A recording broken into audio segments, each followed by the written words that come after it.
হ্যাঁ, তো নেক্সট সেটা হচ্ছে যেটা আমি বলছিলাম প্রথমে, by finding the component of displacement along the force. তার মানে ফোর্সটা যেদিকে যাচ্ছে, ভালো করে ডায়াগ্রামটা দেখ, ফোর্সটা কিন্তু হরাইজন্টালি যাচ্ছে, ঠিক আছে? তাই জন্য আমার এখানে কিন্তু ডিসপ্লেসমেন্টটা এ বি নিতে হবে। ডিসপ্লেসমেন্টটা আমার এ বি হচ্ছে, তাই জন্য আমার ফর্মুলা কি হচ্ছে, এফ ইন্টু এ বি, ঠিক আছে? মানে force into displacement F into A B, সেই রেসপেক্টেই যাবে। মানে এ বিটা যেটা, সেটা হচ্ছে তোর base of this triangle, right angle triangle. তো A B is equal to, তাই জন্য এস কস থিটা। কেন? কারণ আমরা জানি cos theta equal to base by hypotenuse, and base হচ্ছে এ বি, হাইপোটেনিউস হচ্ছে এসি। এসি মানে হচ্ছে ওই এস ধরেছি ডিসপ্লেসমেন্ট, তাই জন্য এ বি ইজ ইকুয়াল টু, আলাদা করে যদি আমি ধরি এ বি ইজ ইকুয়াল টু, তাহলে এসটা ওই দিকে চলে যাবে, তাহলে হয়ে যাবে এস কস থিটা। মানে ওই পারে কস থিটা আছে, তো এস কস থিটা। আচ্ছা, এরপর আমরা নেক্সট যেটা দেখবো, by finding the component of force along the displacement. সেক্ষেত্রে কি হচ্ছে যে এই যে এ বিটা রয়েছে, এই যে এসিটা রয়েছে না, এসিটাকে আমি এক্সটেন্ড করছি, এসিটা হচ্ছে হাইপোটেনিউস, ওটাকে আমি এক্সটেন্ড করছি নিচের দিকে। যেটা করছি সেটা তাহলে আমার কি হচ্ছে, আমি এন নাম দিয়ে দিচ্ছি এন, আর ওই যে এ বি লাইনটা রয়েছে সেটাকে আর একটু আমি লেফট সাইডে এক্সটেন্ড করছি, সেটা আমি নাম দিয়ে দিচ্ছি পি। আর যদি সেখান থেকে নর্মাল ড্র করি একটা পারপেন্ডিকুলার, তাহলে আমরা এখানে একটা ছোট্ট রাইট অ্যাঙ্গেল ট্রায়াঙ্গেল পেয়ে যাচ্ছি। যেহেতু এখানে বলেছে অ্যালং দ্য ডিসপ্লেসমেন্ট, এখানে অ্যালং দ্য ফোর্স বলেছিল বলে যেদিকে ফোর্স গেছে সেটাকে আমি কিন্তু ডিসপ্লেসমেন্ট ধরেছি, এ বিটাকে ধরেছি, কিন্তু এখানে কিন্তু আমি এ বিকে ধরবো না। এখানে কি ধরবো? এখানে আমি ধরবো কিন্তু এ সি কেই। কেন? কারণ অ্যালং দি ডিসপ্লেসমেন্ট বলেছে, ডিসপ্লেসমেন্টটা অ্যাকচুয়ালি যেদিকে হচ্ছে মানে এসি, সেটাকেই আমি নেব। অ্যান্ড ফোর্স কী নেব আমি? এনে। কেন? ফোর্সটাকে আমি ওইভাবেই অ্যাক্ট করছি, মানে ওই নিচ থেকে এমনি করে ফোর্সটা যাচ্ছে, সেই জন্য আমি এটাকে এনে নিয়েছি। যেহেতু আমি এই ছোট্ট যেই লাইক যে লাইনটা যেটা এক্সটেন্ড করেছি আমি, এসি লাইনটাকে যে এক্সটেন্ড করেছি, সেখানে যেহেতু এন নিয়েছি, তাই জন্য এনে। তো W equal two N A into AC, এটা খুব বুঝতে পেরেছিস তো? N A into AC, and এসিটা হচ্ছে এস, আমি বলেছিলাম ডিসপ্লেসমেন্ট ধরেছি এস। আর ওই সেম ওয়েতে যেরকমভাবে আগেরটাতে করেছিলাম, cos theta equal to base by hypotenuse, তো বেস হচ্ছে এখানে যেটা হবে, হাইপোটেনিউস যেটা হবে, সেরকম করে আমার বেরোলো W equal to F cos theta into S. কেন? কারণ আমার এন এটা হচ্ছে F cos theta, force into cos theta বেরিয়েছে আমার হচ্ছে কি এনএ। তো এইভাবেই হলো। এবার যখন অঙ্ক আমাদেরকে করতে দেবে, আমাদের যখন নিউমেরিক্যালস দেবে, সেক্ষেত্রে যদি আমাকে দেয় যে find the component of force along the displacement, সেই ক্ষেত্রে আমাকে কি করতে হবে, এফ কস থিটা, মানে কস থিটার যেই অ্যাঙ্গেল দিয়ে দেবে, 30 ডিগ্রি হোক, 45 ডিগ্রি, 60 ডিগ্রি, 90 ডিগ্রি, সেটা দিয়ে দেবে, সেটা আমাকে এফ এর পাশে বসাতে হবে। আর যদি বলে দেয় যে কম্পোনেন্ট অফ ডিসপ্লেসমেন্ট, তাহলে আমাকে কি করতে হবে, ডিসপ্লেসমেন্টের পাশে কস থিটা বসাতে হবে। এটা কিন্তু ম্যান্ডেটারি নয় যে সমস্ত ক্ষেত্রেই আমাকে এফ কস থিটাই বসাতে হবে, তা কিন্তু নয়। By finding the component of what, কিসের কোন কম্পোনেন্টের উপরে বলেছে সেটা কিন্তু ম্যাটার করে। আচ্ছা, ক্লিয়ার হয়েছে জায়গাটা? ঠিক তো? আচ্ছা, এখানে কিছু স্পেশাল কেস বলেছে, এই স্পেশাল কেসেসগুলো ভালো করে পড়তে হবে। কিসের জন্য? যাতে ওই তোর কী বলে এমসিকিউগুলো ভালো করে করা যায়। আচ্ছা, তো স্পেশাল কেসে নাম্বার 1 বলছে যে if the displacement is in the direction of force. এখানে তো যদি আলাদা হয় তাহলে কি হলো, এতক্ষণ ধরে আমরা পড়লাম। এইবারে বলছে যদি ওই ডিসপ্লেসমেন্টটা যদি ফোর্সের ডিরেকশনেই হয়, তাহলে কি হবে? তাহলে থিটাটা 0 হবে, ঠিক আছে? থিটাটা সেক্ষেত্রে 0 হবে। আর থিটা 0 মানে কি, কস 0 ডিগ্রি ইকুয়াল টু 1, যেটা নর্মাল হয়, আমি ঠেলছি একটা জিনিসকে, সেই জিনিসটা এগোচ্ছে, নর্মাল যেটা হয়। তো সেক্ষেত্রে আমার থিটা 0 হবে, আর আমরা জানি কস 0 ডিগ্রি ইকুয়াল টু 1, তাই জন্য নর্মাল এফ ইন্টু এস হবে, W equal to F S. আচ্ছা, এইটা আমি এখানে আরও কিছু এক্সাম্পল দেখব। In a free fall of a body of mass M under gravity of height H. তো একটা দেখ, ছবিও দেখতে পারবি এখানে, ওপর থেকে নিচে একটা জিনিস পড়ছে, ঠিক আছে? তো ওপরের জায়গাটা সেটা হচ্ছে এ, নিচের জায়গাটা হচ্ছে এম, আর ওই হাইটটা যদি এইচ হয় তাহলে মন দিয়ে শোন, হাইটটা যদি এইচ হয় তাহলে আমাদের ফোর্স ইন্টু ডিসপ্লেসমেন্ট তো এখানেও হবে। তাহলে ফোর্স কি? ফোর্স আমরা জানি মাস ইন্টু অ্যাক্সেলারেশন বা মাস ইন্টু গ্র্যাভিটি, কারণ ফ্রি ফলের ক্ষেত্রে আমি অ্যাক্সেলারেশন ইকুয়াল টু গ্র্যাভিটি নিই, তাই তো? ফ্রি ফলের ক্ষেত্রে acceleration is equal to gravity. সেই ক্ষেত্রে কী হয়? F equal to M G. তো এফ এস, এস মানে ডিস্টেন্স, ডিস্টেন্স মানে এখানে হাইট। তাহলে আমি বলতে পারি যে এই ক্ষেত্রে the work is equal to M G H. মনে পড়ছে কিছু? এম জি এইচ শুনে, এম জি এইচ কি? Potential energy. তার মানে এখানে এটা বোঝা যাচ্ছে যে energy is equal to work done. এবার নেক্সট আমরা আসবো কুলির কেসে একটা। Coolie does work on the load when he raises it up, মানে একটা ভারী লাগেজ কিছু তুলছে against the force of gravity, মানে নিচ থেকে ওপরে তুলছে। সেই ক্ষেত্রে কি হচ্ছে? নিচ থেকে যখন ওপরে তুলছে against the gravity যাচ্ছে। both the force exerted by the pulley and the displacement are in the upward direction. The work done by the pulley in raising the load is mgh. সে এখানেও তাই হচ্ছে, mgh, কারণ একটা height হচ্ছে, ওপরে এরকম তুলছে, তুই কুয়ো থেকে জল তুলছিস, সেটাও তাই mgh। যদিও সেটা নেগেটিভ অ্যাক্সেলারেশন, মানে নেগেটিভলি অ্যাক্ট করছে, কারণ তুই তো এগেনস্ট গ্র্যাভিটি যাচ্ছিস, তাই না? কুয়োর জলটা তো উঠছে ওপর দিকে। আচ্ছা, when the body revolves in a circular path, একটা বডি যখন সার্কুলার পাথে ঘুরছে under the influence of centripetal force on completing one round, the displacement becomes zero. এখানে তো খুব সিম্পল, ডিসপ্লেসমেন্ট জিরো। একই জায়গায় সার্কুলার মোশন মানে কি? একই জায়গায় বারবার ফিরে ফিরে আসছে, তাই জন্য ডিসপ্লেসমেন্ট কিন্তু সেখানে জিরো হবে, তাই জন্য ওয়ার্ক ডানও জিরো হবে।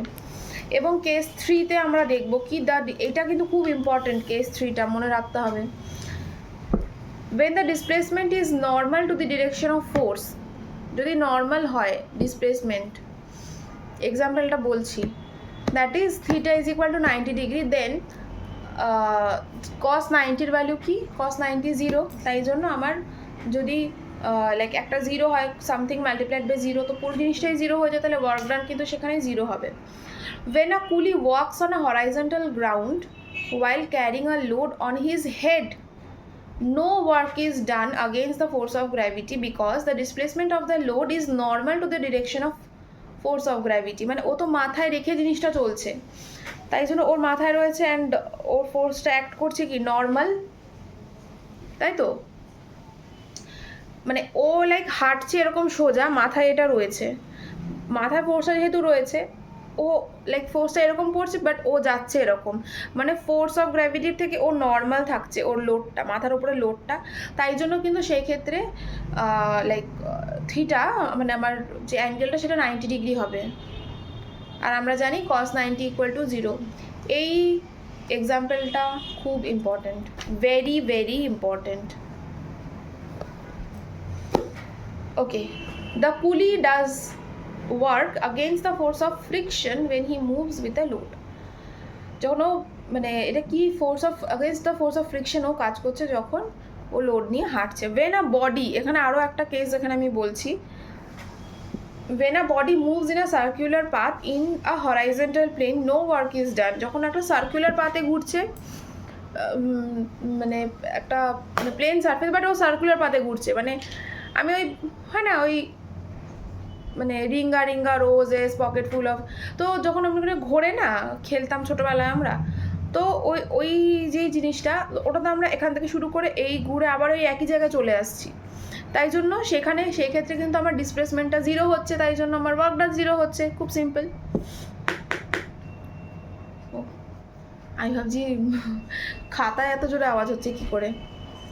আচ্ছা, এবার কি হচ্ছে? বেনা, হ্যাঁ, since the centripetal force on the body at any instant is directed towards the center of the path and the displacement at the instant is along the tangent of the circular path, এই ক্ষেত্রে when a body moves in a circular path in a horizontal plane, no work is done. কেন? এখানে যদি আমি বলি, এই যেই second এক্সাম্পলটা page number 24 সেলিনার বইয়ের সেকেন্ড এক্সাম্পলে যদি আমি বলি যে when a body moves in a circular path in a horizontal plane no work is done. Why? কি লিখবি? The centripetal force on the body at any instance is directed towards the center. তো centripetal force মানে পড়েছিলাম আমরা আগে চ্যাপ্টারে, directed towards the centre of the circular path and the displacement at that instance along the tangent of the circular path is normal. মানে ধর হ্যাঁ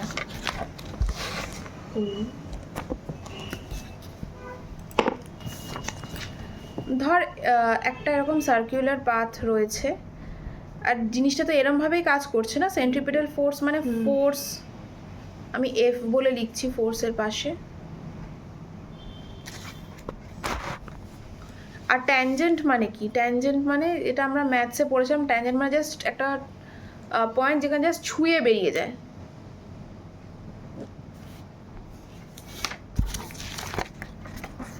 এই যে এরকম একটা জিনিস,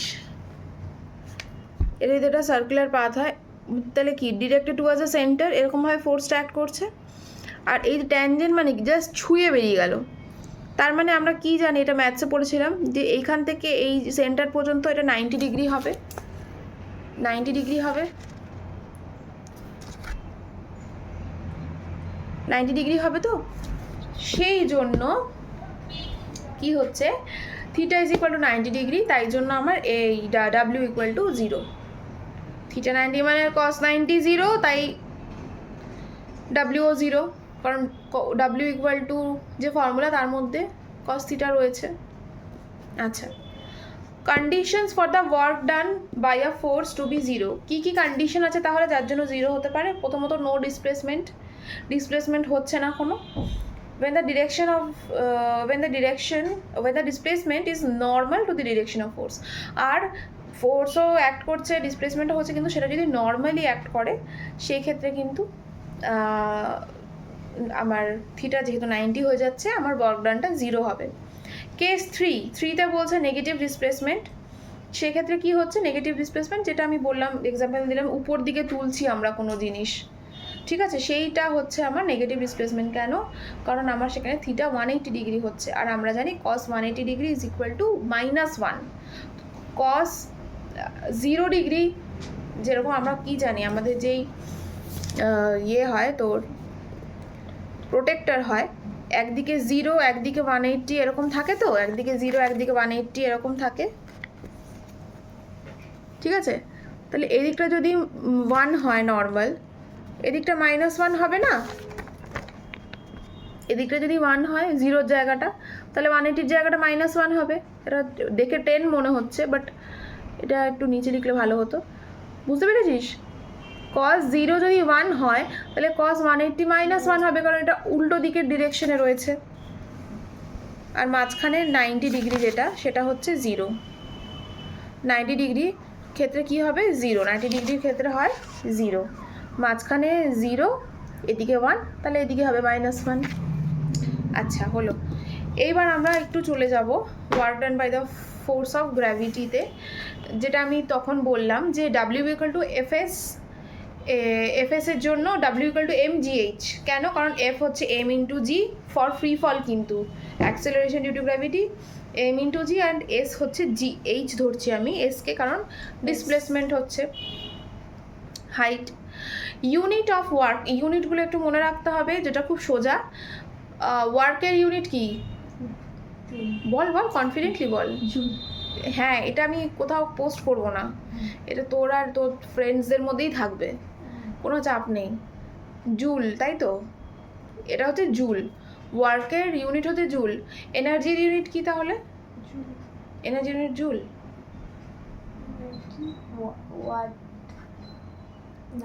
আমি তোকে একটু বললাম, তুই কনফিউজ হয়ে গেলি। এনার্জির ইউনিটও তো জুলই হবে, কারণ তাহলে ওয়ার্ক আর এনার্জি তো সেমই হবে ইউনিট, আর ওয়াট তো তোর পাওয়ারের, মানে জুল বাই সেকেন্ড সেটা হচ্ছে ওয়াট। ওয়ার্ক বাই টাইমই তো পাওয়ার হয়, তাই তো? এনার্জি বাই টাইম, যাই হোক। তো 1 জুল ইজ ইকুয়াল টু কি? 1 joule is equal to 1 newton into 1 metre, কারণ নিউটনের সঙ্গে মিটারের মানে সেটা মিটারই হতে হবে, আবার সেন্টিমিটার হলে কিন্তু হবে না। ওটা বাজে বাবা, আজকে মেবি আমি ওপর বলছি, ফার্স্ট পার্টটা একটু বলছি, 11টা থেকে ক্লাস আছে আবার। আচ্ছা, kilo joule, mega joule, giga joule এগুলো তো বসে করতে হবে, এগুলো তো বোঝানোর কিছু নেই। আর সিজিএস ইউনিট কি? সিজিএস ইউনিট হচ্ছে আর্জ। এসিটা বন্ধ করে দে, পাখাটা জ্বালিয়ে দেয়। Urge, one urge of work is said to be done when a force of one dynamis displaces a body through a distance of 1 centimeter. এখানে সেন্টিমিটার কেন? ও তো ফোন করছে, এর ফোন তুলে কেটে যাবে এটা। যাই হোক, তাহলে 1 joule equal to 10 to the power 7 urge, ঠিক আছে। অ্যান্ড পাওয়ার কি? পাওয়ার হচ্ছে আমরা জানি যে rate of doing work is called power. তো power is equal to W by T, আর সেই তার রেসপেক্টে আমার ইউনিটসগুলোও হবে। আচ্ছা, এখানে যে ইউনিটগুলো রয়েছে না, যেরকম 1 ওয়াট ইকুয়াল টু কত জুল, কত আর্জ, ঠিক আছে, আর্জ পার সেকেন্ড আর কি। 1 হর্স পাওয়ার ইকুয়াল টু কত ওয়াট, এইগুলো মনে রাখতে হবে। এগুলো কিন্তু আমি দেবো, বলেই দিলাম, এগুলো কিন্তু আমি শুধু দেবো না, স্কুলেও দেবে। ওয়ার্ক অ্যান্ড পাওয়ারের মধ্যে ডিফারেন্স পড়তে হবে। এনার্জি, এনার্জি কি?